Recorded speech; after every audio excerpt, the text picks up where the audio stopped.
काय नमस्कार. नमस्कार. मला सांगा, तुम्ही आज महिला दिनाच्या निमित्तानं उमरज मध्ये उपस्थित झालात, काय शुभेच्छा देणार महिलांना? सर्वप्रथम आपल्या सगळ्या महिलांना जागतिक महिला दिनाच्या शुभेच्छा देते. आपले किल्ले शिवनेरीचे शिलेदार, आपले आमदार, आमचं पिंपळवंडी ग्रामस्थ आणि आपल्या तालुक्याच्या वतीने. खरं तर तसं बघायला गेलं तर रोजच महिला दिन असतो, असं विशेष असा एक दिवस नसतो. पण 8 मार्च हा जागतिक म्हणजे त्या निमित्ताने घोषित केलेला हा महिलांचा मान सन्मान होतो या दिवशी. महिला दिन हा 8 मार्चलाच का, रोज नको का? तेच सांगते मी की त्याच्याही पाठीमागे एक स्टोरी आहे की एका महिलेने, आपण जर पाहिलं तर स्त्री प्रत्येक क्षेत्रात सकाळी उठल्यापासून संध्याकाळी झोपेपर्यंत ती तिची भूमिका अगदी यशस्वीपणे पार पडते. तर तिचा महिला दिन हा रोजच व्हायला हवा, त्याबद्दल तुम्हाला काय वाटतं? व्हायला हवा? मी आता तेच बोलले की महिला दिन हा फक्त 8 मार्च नसून रोजच महिला दिन असतो. कारण तुम्ही जसं म्हणता, सकाळी उठल्यापासून सगळ्या जबाबदाऱ्या पार पाडून, म्हणजे घरातल्या पण बाहेरच्या पण, असं करून आज तसं बघितलं तर आज स्त्री ही खऱ्या अर्थाने ह्या जगताचा आधार आहे असं मी म्हणेन.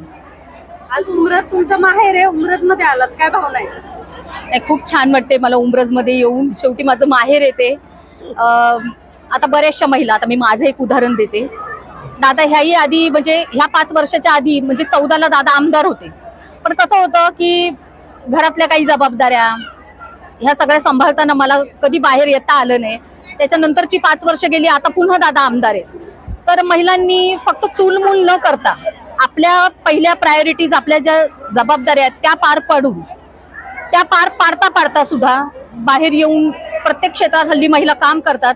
मला सुद्धा खरं तर ह्या दादांच्या निमित्ताने थोडं मी बाहेर पडले, 4 लोकांमध्ये आता मी जातीये.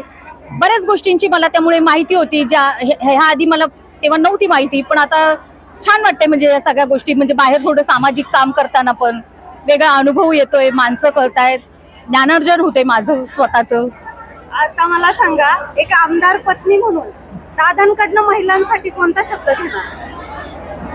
आमदार पत्नी म्हणून तसंही दादांनी आपल्याला निवडणुकीच्या काळात घरकुलाची योजना दिलेली आहे.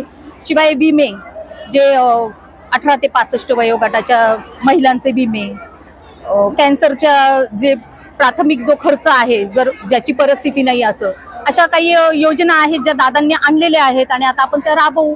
महिलांसाठी हे सगळ्यात महत्वाचं आहे की आरोग्य. जर आपलं शरीर व्यवस्थित असेल, आपलं आरोग्य जर चांगलं असेल, तर महिला पुढे बऱ्याचशा गोष्टी कामं करू शकतील. आरोग्य फार महत्वाचं आहे महिलांच्या दृष्टीने. आणि महिला सक्षम झाल्या पाहिजे, खंबीर झाल्या पाहिजे. आता न घाबरता महिलांनी स्वतःसाठी स्टँड घ्यायला पाहिजे असं मला वाटतं. ह्या महिला दिनाच्या निमित्ताने मला हे संदेश द्यावेशी वाटतात. खूप खूप धन्यवाद. तुम्हालाही महिला दिनाच्या खूप खूप शुभेच्छा.